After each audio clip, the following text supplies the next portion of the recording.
my channel. Hari ini kita masih membahas tentang demokrasi teknologi bagian 3. Selamat menyaksikan.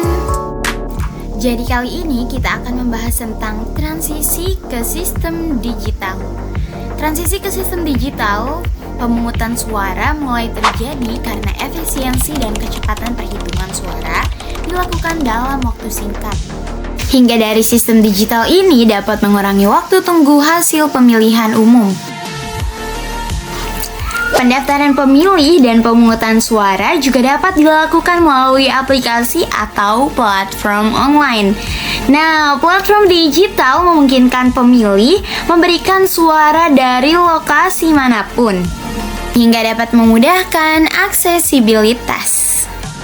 Dengan berkembangnya teknologi informasi, masyarakat pasti mengharapkan sistem pemilu yang modern dan responsif.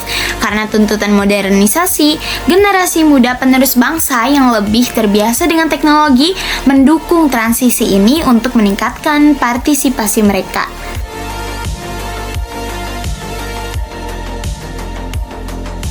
Dengan investasi yang tepat, sistem digital dapat dirancang untuk lebih aman, menggunakan teknologi blockchain untuk melindungi data pemilih. Banyak sistem digital yang memungkinkan pelacakan audit akan memungkinkan proses transparansi pemilu. Sistem digital memungkinkan pengumpulan dan analisis data yang lebih mudah sehingga membantu dalam memahami tren pemilih dan meningkatkan proses pemilu di masa mendatang.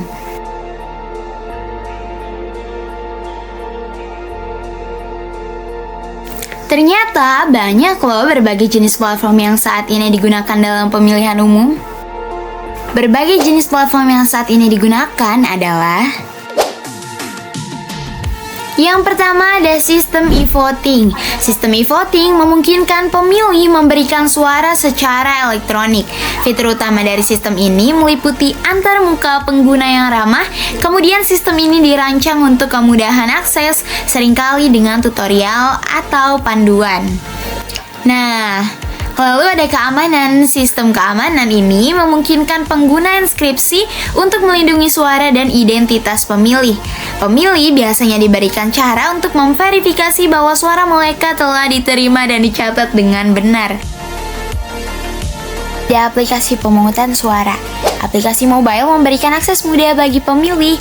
Banyak ciri khas yang dimiliki aplikasi ini yaitu aksesibilitas, notifikasi dan informasi calon dan masalah. Aplikasi ini dapat diunduh di ponsel dan memungkinkan pemilih memberikan suara kapan saja dan di mana saja. Beberapa contoh aplikasi diantaranya adalah Election Buddy.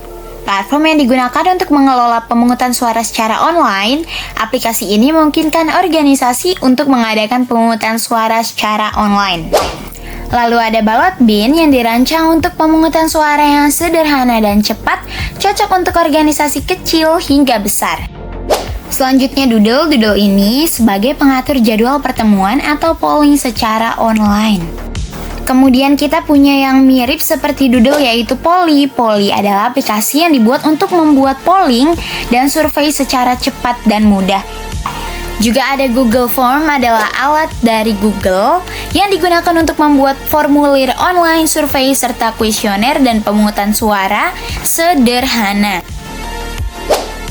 Selanjutnya ada Election Runner yang menyediakan layanan pemungutan suara untuk pemilihan yang lebih formal lagi. Kemudian ada Simply Voting. Aplikasi ini menawarkan fitur untuk membuat, mendistribusikan, dan menghitung suara dengan sangat mudah. Lalu yang ketiga ada website pemungutan suara. Website resmi menyediakan platform untuk memberikan suara dan informasi terkait. Juga banyak fitur di dalamnya.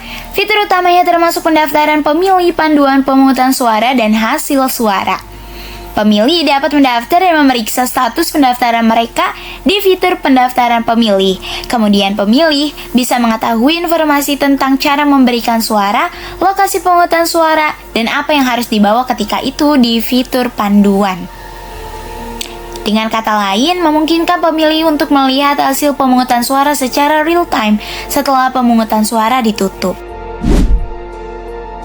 Lalu selanjutnya ada sistem manajemen pemilih dan sistem analisis hasil suara. Sistem ini fokus pada pengelolaan data pemilih.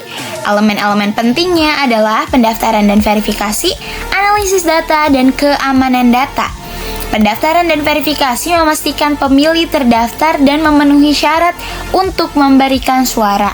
Analisis data bekerja menganalisis pola pemilih untuk meningkatkan partisipasi, kemudian keamanan data akan melindungi data diri pemilih dari kebocoran dan penyalahgunaan. Juga memiliki fitur kunci meliputi perhitungan otomatis untuk mempercepat proses penghitungan suara. Kemudian ada sosial media dan kampanye digital.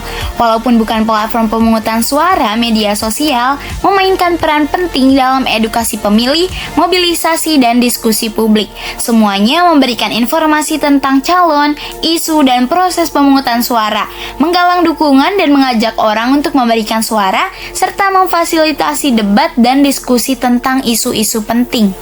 Selanjutnya ada SMS dan IVR. Metode ini sering digunakan untuk pemilih yang tidak memiliki akses ke internet.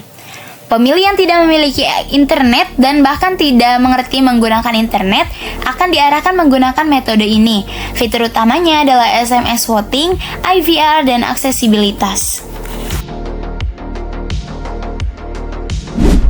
Lalu yang terakhir ada blockchain. Teknologi ini mulai digunakan dalam beberapa proyek pemungutan suara untuk keamanan dan transparansi dengan mencatat setiap suara dalam blok yang tidak dapat diubah. Bertujuan untuk meningkatkan efisiensi keamanan dan partisipasi. Lalu ini adalah contoh website resmi KPU. Cukup sekian video hari ini dan sampai jumpa.